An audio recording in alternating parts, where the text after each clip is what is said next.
Hello and welcome back. My name is Laverne Head, Family Child Care Professional. In this module, you will gain insights of the importance of developing emergency policies for your family child care business. Emergency policies. Let's start by defining emergency policies. Emergency policies are written plans that list the steps a provider will take to prepare and respond during an emergency. These policies ensure the safety and well-being of provider, staff, and children, and provides written documentation to families of the steps a provider will take should an emergency arise while children are in your care. Why are emergency policies important?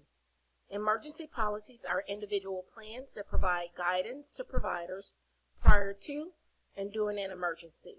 It lists the steps a provider should take to minimize further risks and keep children calm and safe from harm. Let's review some common emergency situations. There are various emergencies that may arise while children are in your care. It's important to understand what the immediate threats are and quickly respond to keep children safe. Some common emergencies that may pose an immediate threat to the safety and well-being of children are illness, fire, tornadoes or thunderstorms, injuries, gas leak, and no access to water.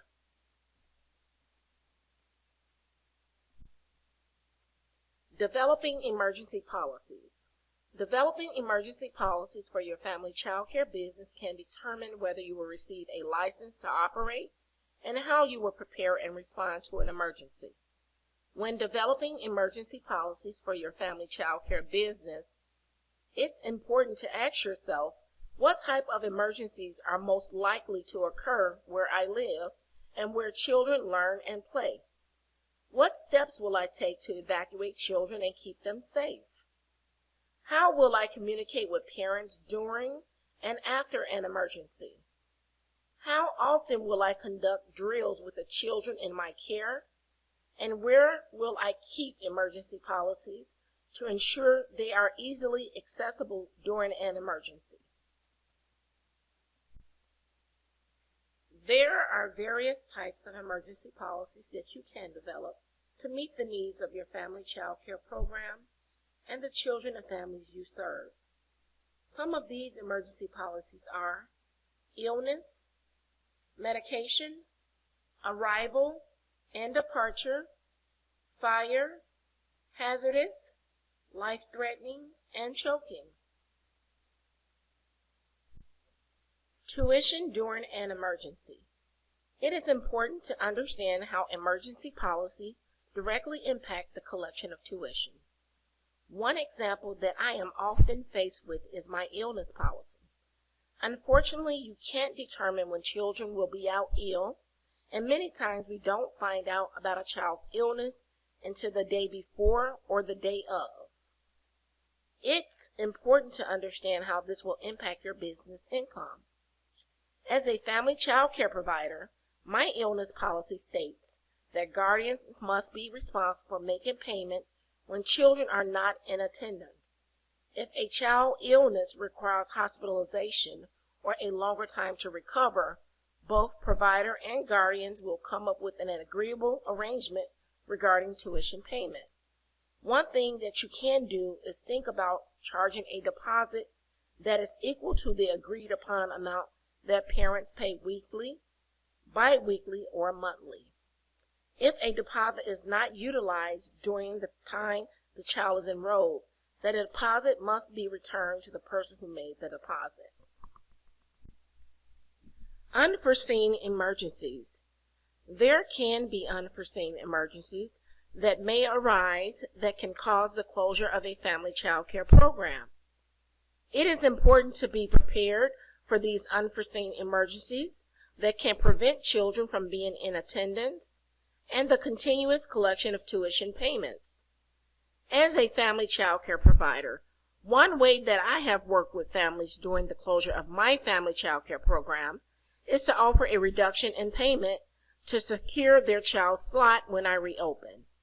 You can also offer to provide e-learning for children to ensure learning continues. It is important to be creative in this approach by working directly with each family to ensure the needs of their child is being met until you can resume normal operations of your family child care program.